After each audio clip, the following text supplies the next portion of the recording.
ఆనంది, ఏంటి మేడం గారు? ఇప్పుడు నువ్వు కంపెనీకే వెళ్తున్నావా? అవును మేడం గారు. మహేష్ వాళ్ళ అమ్మగారితో గొడవ పడి టిఫిన్ తినకుండా ఆఫీస్కి వెళ్ళాడట. ఈ టిఫిన్ తీసుకెళ్లి మహేష్కి ఇస్తావా ఆనంది? గొడవ ఏంటి మేడం గారు? ఏమో, ఆ వివరాలు నాకు తెలీదు.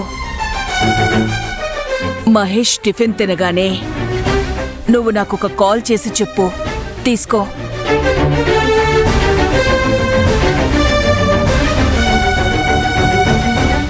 ఏంటి ఆలోచిస్తున్నావు ఆనంది? తీసుకో. తప్పుగా అనుకోకండి మేడం గారు. ఇంతకు ముందంటే వేరు, ఇప్పుడు మా మధ్య ఏం జరుగుతుందో మీకు తెలుసు. ఇలాంటి సమయంలో మీరు చెప్పారని నేను మహేష్ సార్కి టిఫిన్ బాక్స్ తీసుకువెళ్తే ఆయన ఇంకొక రకంగా తీసుకునే అవకాశం ఉంది.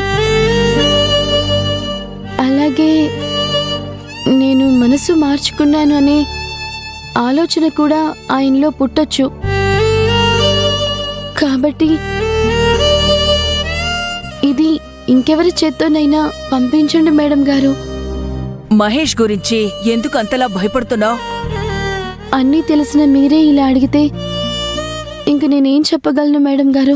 చూడు ఆనంది, నేను మహేష్తో అర్థమయ్యేలా చాలా వివరంగా చెప్పాను. తను నిన్నింకా అస్సలు ఇబ్బంది పెట్టడు.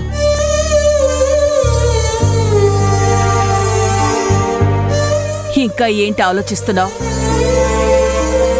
ఈ టిఫిన్ నువ్వే నీ చేత్తో చేసి తీసుకొచ్చావని మహేష్ అనుకుంటాడనా?